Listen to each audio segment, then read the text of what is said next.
अगर हम लोग नॉर्मल ज़िंदगी में भी कोई काम करने जा रहे होते हैं तो काम को शुरू करने से पहले हम ये सोच लेते हैं कि इसके ऊपर खर्चा कितना आएगा।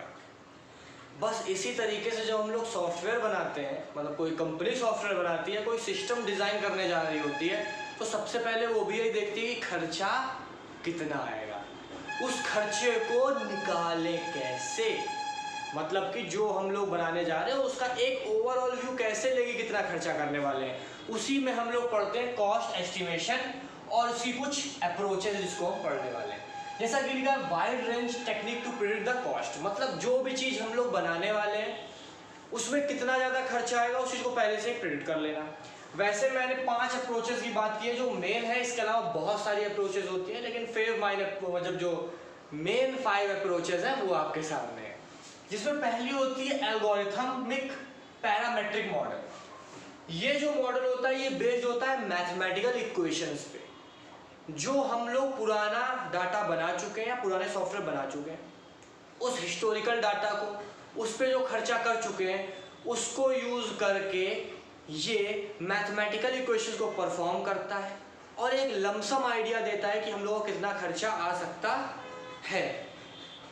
और इसी तरीके से ये एक कॉस्ट देता है कि इतनी कॉस्ट तक आपका खर्चा आएगा और आपको इतना इन्वेस्टमेंट करना पड़ेगा। जो दूसरा मॉडल है वो आता है एक्सपर्ट जजमेंट। इसमें हम लोग मदद लेते हैं अपने सीनियर्स की जो पहले ही बहुत सारे प्रोजेक्ट पे काम कर चुके हैं।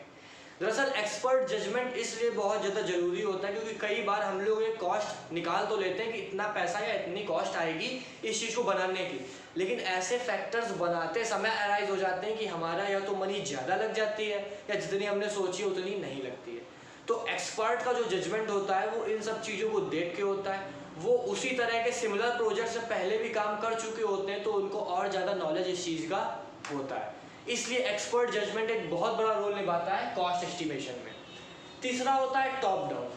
टॉप डाउन जो होता है ये हम लोग देखते हैं कि मार्केट में क्या चल रहा है, इस तरह के सॉफ्टवेयर का मार्केट में प्राइस क्या है, साथ ही साथ जो हमारा प्रोजेक्ट है वो ओवरऑल व्यू कैसा है उसका, वो कैसा बन के दिखेगा, उसके हिसाब से हम लोग कॉस्ट एस्टिमेट करते हैं टॉप अप में।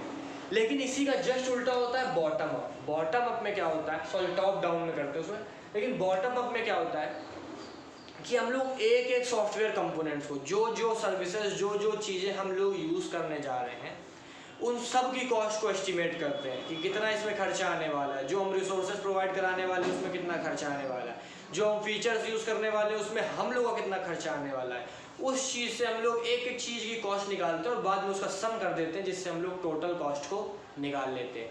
ये अप्रोच होती है बॉटम अप की। उसके बाद जो आपके सामने लास्ट होता है वो होता है एस्टिमेशन बाय एनालॉजी। इसमें क्या होता है, जो पुराना डाटा होता है हमारा, जो पुराना प्रोजेक्ट का डाटा होता है उसको हम लोग इकट्ठा कर लेते हैं, उसके जो कंपोनेंट्स होते हैं उनको मेज़र करते हैं कि कौन कौन से कंपोनेंट्स उस सॉफ्टवेयर में बन रहे हैं। जैसे देखिए कि आप एक सॉफ्टवेयर बनाने जा रहे हैं लेकिन आप पहले ही 4 सॉफ्टवेयर बना चुके हैं। आप कुछ कंपोनेंट पहले वाले के यूज़ कर रहे हैं, दूसरे के, तीसरे के, चौथे के।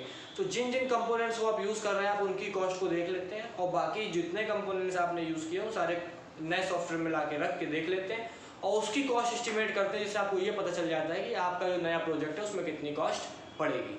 तो ये कुछ मेथड्स थे जो कॉस्ट एस्टिमेशन के थे जो मैंने आपको समझाने में मदद की। मुझे लगता है ये आपको सही समझ में आ गए होंगे, तो वीडियो को लाइक कीजिएगा। और भी वीडियोस पड़े हुए प्लेलिस्ट में इन्फॉर्मेशन सिस्टम की। तो मैं हूँ एकांत पाठक, आप देख रहे थे एकांत 360 यूट्यूब चैनल AKANT 360। तो फिर मिलते हैं अगले वीडियो में, तब तक के लिए thank you, have a nice day.